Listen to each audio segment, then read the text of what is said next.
দিলীপ ঘোষের এই মুহূর্তে একেবারে অগ্নিশর্মা বঙ্গ বিজেপি। দিলীপ ঘোষ গতকাল মুখ্যমন্ত্রীর সঙ্গে সস্ত্রীক তিনি সাক্ষাৎ করার পরই নানা রকম জল্পনা, নানা রকম অঙ্ক ছক চলছে। অনেকে আবার এটাও বলছেন যে তৃণমূল কংগ্রেসে যোগ দিতে চলেছেন দিলীপ ঘোষ, যদিও একেবারে স্বভাব সিন্ধু ভঙ্গিতে সপাটে সেটা উড়িয়ে দিয়েছেন দিলীপ ঘোষ। আর অন্যদিকে শাসক শিবিরের তরফ থেকে বলা হচ্ছে দিলীপ ঘোষের তৃণমূল কংগ্রেসে যোগ দেওয়ার সম্ভাবনা নেই।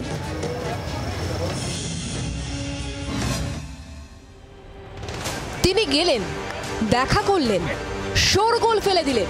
দীঘায় মমতা দিলীপ সাক্ষাতের ঢেউয়ে উত্তাল বঙ্গ রাজনীতি। গেরুয়া শিবিরে আইলা আমফানের চেয়েও শক্তিশালী ঘূর্ণিঝড়, কারণ সৈকত শহরে আলাপচারিতার পরই দিলীপের তৃণমূলে যোগদানের জোর জল্পনা।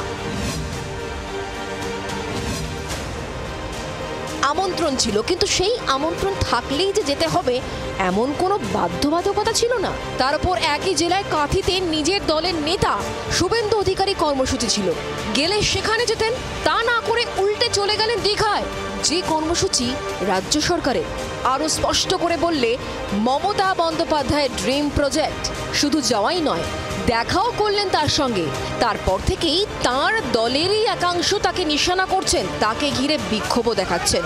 কারণ একটাই, তৃণমূল যোগের জল্পনা, যদিও সে সম্ভাবনা সপাটে বঙ্গোপসাগরে ছুঁড়ে ফেলেছেন দিলীপ। আমি প্রিন্সিপালে চলি, আমি সময় সময় যে শত্রু মিত্র পাল্টাই না, আমার নীতি পাল্টাই না, দলও পাল্টাই না।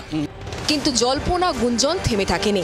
তার দল থেকে তৃণমূল যোগের আঁচ করে কড়া ভাষায় আক্রমণ করা হচ্ছে। সোশ্যাল মিডিয়ায় পোস্টে বর্ষিয়ান বিজেপি নেতা তথাগত রায় লিখেছেন, এবার নববিবাহিত আহ্লাদে বিগলিত দিলীপ ঘোষ, ভাগ্য তাকে কোথায় নিয়ে যায় কে জানে। তথাগতকে পাল্টা ধুয়ে দিয়েছেন দিলীপ। তথাগত বিজেপির প্রাক্তন রাজ্য সভাপতি ছিলেন, সেই সূত্রেই তার কটাক্ষ। আমি জিজ্ঞেস করতে চাই যে তথাগত রায় কোথায়, আর বিজেপিতে ওনার কী কন্ট্রিবিউশন আছে? কটা পঞ্চায়েত জিতিয়েছেন, কটা কাউন্সিলর এমএলএ এমপি জিতিয়েছেন? যে দলের যোগদানে জল্পনা, সেই জোড়াফুল শিবিরের কি অবস্থান? দিলীপকে বিজেপির আক্রমণের নিন্দায় তৃণমূল। তবে বুধবার দীঘায় মমতা দিলীপ কথা হলেও দল বদলের কথা হয়নি, বার্তা তৃণমূলের।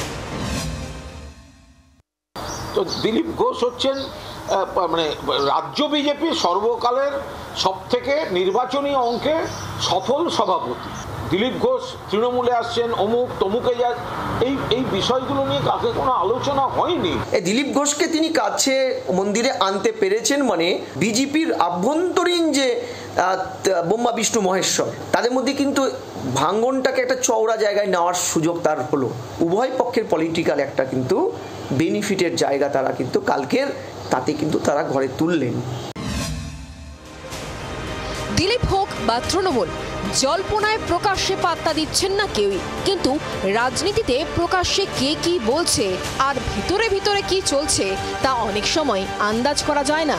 সম্ভাবনা অনুযায়ী বক্তব্য, অবস্থান, শত্রু মিত্র সব পাল্টে যায়। তাই এখন নয় মানে সম্ভাবনা একেবারেই নেই এটা বলা সম্ভবই নয়, কারণ পেশার নাম রাজনীতি। ব্যুরো রিপোর্ট, জি24 ঘন্টা।